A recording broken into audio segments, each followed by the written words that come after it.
भाजपचा नवा अध्यक्ष आणि जुन्या जखमा. नमस्कार, मी गौरव. आपण बघताय मराठी पॉलिटिक्स. राजकारणात कधी काय होईल सांगता येत नाही. अचानक झिरोचा हिरो होतो आणि हिरोचा झिरो बनतो आणि मग लोक म्हणू लागतात, यार क्या बोलू, ऐसे वैसे लोग कैसे कैसे हो गए और कैसे कैसे लोग ऐसे वैसे हो गए. ही कहाणी आहे महाराष्ट्रातील एका अशाच नेत्याची, जो कधी काळी खूप चमकला, मग अचानक गायब झाला, अदृश्य झाला, अज्ञातवासात गेला. कहाणीमध्ये दोन लोकांची टीम आहे. त्यांची चांगली मैत्री आहे, त्यांनी एकत्र काम केलं आहे, त्यांना मिळालेली यश, पण त्यासोबत जलसी आहे, खोटे नाटे आरोप आहेत, कटकारस्थान आहेत, घाणेरडे राजकारण पण आहे आणि त्या नेत्याच्या राजकीय अस्तित्वाचा अंत आहे. वेदना, अपमान, त्रास, मनस्ताप, नामुष्की, चुपचाप, अगदी शांतपणे सहन करण्याचा त्याचा 2 दशकांचा अनुभव आहे. वयाच्या 62व्या वर्षी सुद्धा अंधकारमय भविष्य आहे, पण अचानक काळोख्या रात्री वीज चमकावी, प्रकाश पडावा आणि आजूबाजूचा स्वच्छ दिसावं, पुन्हा आपले आजचे दिन परत आले असं वाटावं. असंच काहीतरी त्यांचं झालं. संजय विनायक जोशी, नागपूरमध्ये एका मध्यमवर्गीय कुटुंबात जन्म.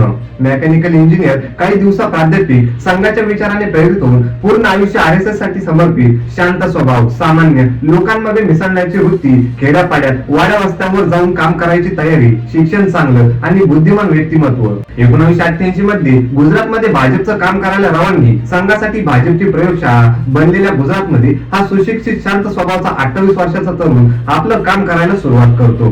त्याच्यासोबत येतो तो दुसरा आक्रमक नेता नरेंद्र मोदी. दोघांची मैत्री होते. संपूर्ण गुजरात राज्य ते पिंजून काढतात. त्यांना यश मिळतं. 1995 मध्ये गुजरातमध्ये कमळ खुलतं. गुजरातमध्ये भाजपचं सरकार येतं. सत्ता मिळाल्यानंतर मुखवटे फाटतात. दोघेही मुख्यमंत्री पदाचे दावेदार आहेत असे वाटते, पण केशुभाई पटेल मुख्यमंत्री होतात. भाजपमध्ये 2 गट पडतात. शंकरसिंग वांगेला बंड करतात. संशयाची सुई नरेंद्र मोदींकडे जाते. त्यांना गुजरातमधून दिल्लीला बोलवले जाते. सुरेश मेहता नवे मुख्यमंत्री. पुढे काही दिवस राष्ट्रपती राजवट, राजकीय अस्थिरता, परत वाघेला, नंतर दिलीप पारवी, म्हणजे 3 वर्ष 4 मुख्यमंत्री आणि राष्ट्रपती शासन सुद्धा. 1998 मध्ये गुजरात निवडणूक संजय जोशींच्या मार्गदर्शनाखाली. त्यात भाजपचा विजय होतो. केशुभाई पटेल पूर्ण मुख्यमंत्री होतात. अर्थात यशाचे पूर्ण क्रेडिट संजय जोशींनाच जाते. 2001 मध्ये उलटी चक्र फिरायला लागतात.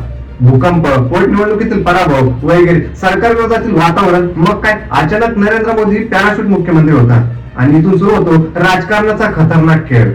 2001 ते 2005 सर्वात आधी संजय जोशींना गुजरात मधून बाहेर काढून दिल्लीला बोलावण्यात येते. अडवाणीजींची कृपा. संजय जोशी भाजपचे राष्ट्रीय महासचिव असताना परत एकदा त्याचे संघटन कौशल्य दिसते.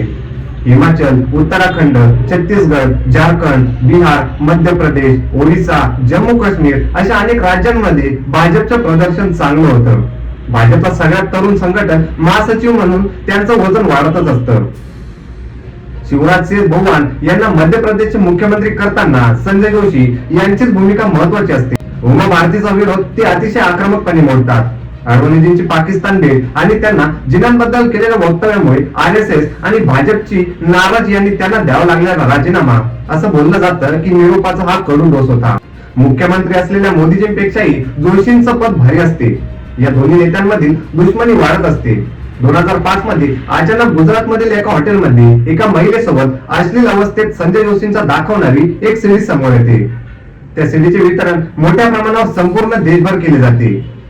हा मोदी आणि जोशी राजकीय दुश्मनीचा परिणाम आहे असे सर्रास बोलले जाते. राष्ट्रीय स्वयंसेवक संघाचा सुशिक्षित, सुसंस्कृत प्रसारक असलेला अविवाहित संजय जोशी यांना हा धक्का सहन होत नाही. ती सगळी बनावट आहे, खोटी आहे. त्यांना त्या भाजप RSS पासून दूर व्हावे लागते. पक्षाची प्रतिमा, संघटनेची प्रतिमा जपण्यासाठी स्वतःची कुर्बानी द्यावी लागते. हे का होत आहे, हे कोण करत आहे हे माहीत असताना सुद्धा तोंड दाबून भुक्यांचा मार सहन करावा लागतो. दिवस, महिने, वर्ष निघून जातात. तपास चालू असतो आणि 6 वर्षानंतर सिद्ध होतं की असं काही झालंच नव्हतं. ती सगळी बनावट होती. त्या 6 वर्षांमध्ये खूप काही बदललेलं असतं. मोदीजी गुजरातमध्ये परत निवडून आलेले असतात. सर्वत्र गुजरात मॉडेलची चर्चा. राष्ट्रीय स्तरावर मोदीजींचा प्रचंड मोठा दबदबा. पण भाजपचे अध्यक्ष असतात नितीन गडकरी.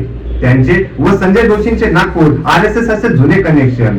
संघ आणि नितीन गडकरी यांना संजय जोशींच्या कर्तृत्वाची माहिती असते. त्यांच्या चारित्र्याबद्दल शंका नसते. नेमके काय झाले होते याची कल्पना असते. त्यामुळे संजय जोशी यांचा राजकीय पुनर्जन्म होतो. त्यांच्याकडे उत्तर प्रदेशची जबाबदारी देण्यात येते.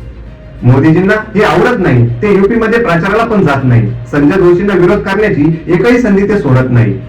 मुंबईमध्ये भाजपचा राष्ट्रीय कार्यकारिणीची बैठक होती. मोदींचे खास दूत पक्षाध्यक्ष नितीन गडकरींना भेटतात. अट एकच होती, संजय जोशींना काढा, कार्यकारिणीतून काढा, पक्षातून काढा. एकतर जोशी नाहीतर मोदी. प्रसंग अतिशय बाका, अतिशय कठीण, निर्णय घेणे अवघड. जोशींना संघाचा पाठिंबा. गडकरी साहेब सुद्धा जोशींच्या बाजूने. जोशी मोदी दोघांनी एकत्र काम करावे अशी अपेक्षा. पण मोदी अहमदाबाद मध्ये विमान उडण्याची तयारी. पण जोपर्यंत जोशींच्या राजीनाम्याची बातमी येत नाही तोपर्यंत विमान उडणार नाही हे पक्क. काहीतरी भयंकर होणार. आपला पंतप्रधानाचा चेहरा असा नाराज होऊन कसा चालेल. शेवटी संघ, पक्ष आणि अध्यक्ष गडकरी आपल्या काळजावर दगड ठेवून निर्णय घेतात. गडकरींची प्रेस कॉन्फरन्स. संजय जोशी यांनी राजीनामा दिला आणि पक्षाने तो स्वीकारला. एका वाक्यात सर्व काही मोदीजींची विमान उडायला लागते. त्या क्षणापासून मोदीजींचे राजकीय विमान उडतच आहे असं उंच भरारी घेत कुठेच थांबत नाही, कधीच थांबत नाही. पण मोदीजींची ही दादागिरी कुणालाच आवडत नाही. भाजपमधील अनेक नेते आपला विरोध दाखवतात. व्यक्तीपेक्षा पक्ष मोठा आहे हे सांगतात.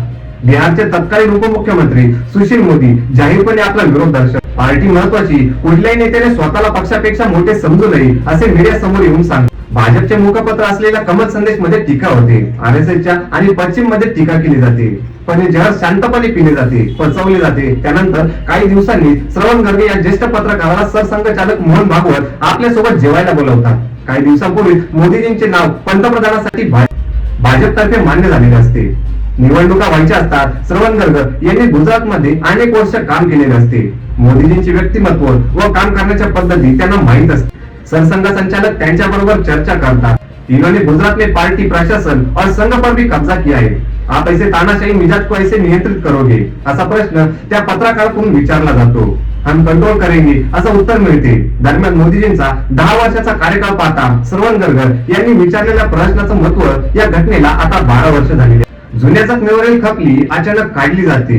रक्त भळाभळा वाहू लागते. वेदना ताज्या होऊ लागतात. 12 वर्षानंतर संघासमोर परत तीच परिस्थिती निर्माण होताना दिसते. व्यक्तीपेक्षा पक्ष मोठा आहे, संघटन मोठे आहे. 12 वर्षापूर्वी कमल दिशा आणि पश्चिम मध्ये छापलेल्या गोष्टी आणि त्यावेळी असलेले सहकारी मंडळीचे मत परत आज समोर येत आहे. भाजपचा राष्ट्रीय अध्यक्ष निवडण्याची वेळ आहे. मागच्या 10 वर्षांमध्ये अध्यक्ष निवडीची प्रक्रिया सोपी होती. 2 नेते भेटायचे, किसको बनाएंगे अध्यक्ष, ये नाम ठीक रहेगा, ठीक है बना दो. परत 3 वर्षानंतर तोच संवाद, किसको बनाएंगे अध्यक्ष, उनका ही नाम ठीक रहेगा, ठीक है बना दो. 2 टर्म झाल्यानंतर तोच संवाद, किसको बनाएंगे अध्यक्ष, उनका ही नाम ठीक रहेगा, ठीक है बना दो. 2 टर्म झाल्यानंतर भाजप घटनेनंतर तिसरी टर्म घेता येत नाही. ठीक आहे ऍक्शन दे दो. ते ऍक्शनही संपले पण नवीन अध्यक्ष निवडला जात नाही. काय असेल भानगड. KP मध्ये राजीव रंजन सिंग सारखे पत्रकार सांगत आहेत की यावेळी RSS अतिशय कडक भूमिका घेत आहेत. मोदीजी आज स्वतःला मजबूत करत आहेत पण संघ पुढच्या 3-4 दशकांचा विचार करतो. त्यांना मोदीजींच्या निवृत्तीनंतरही पक्ष मजबूत व्हायला पाहिजे असे वाटत होते. त्यासाठी नवीन चेहऱ्याचा शोध सुरू. हे काम करण्याची हीच योग्य वेळ आहे.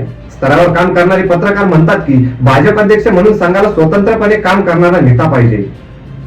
त्याला पक्षाची ध्येय, धोरणे लोकांपर्यंत पोहोचवता आली पाहिजे.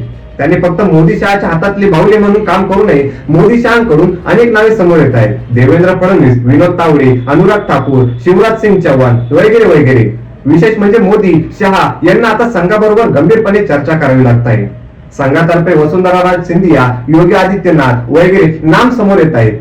पण सगळ्यात मोठा मास्टर स्ट्रोक हे संजय विनायक जोशी यांचे नाव. अचानक कोल्ड स्टोरेज मध्ये वर्षानुवर्ष पडलेले हे नाव सर्वत्र परत गाजत आहे. Social media, main stream media, Bhajap, RSS आणि राजकीय चर्चांमध्ये धक्कादायकरित्या चर्चेला जात आहे. विधानसभा निवडणूक निकालानंतर खूप काही घडणार आहे. कुठल्याही परिस्थितीत संजय जोशी हे नाव गुजरात लॉबीला मान्य होईल असे दिसत नाही. पण RSS ने बाजू उचलून धरली तर अध्यक्ष नाही तर तिघात महासचिव म्हणून ते पुन्हा येऊ शकतात. भाजपचा नवा अध्यक्ष आणि जुन्या जखमा. तर याबद्दल तुमचं मत आम्हाला कमेंट करून नक्की सांगा आणि आपल्या मराठी पॉलिटिक्स चॅनलला सबस्क्राईब करायला विसरू नका.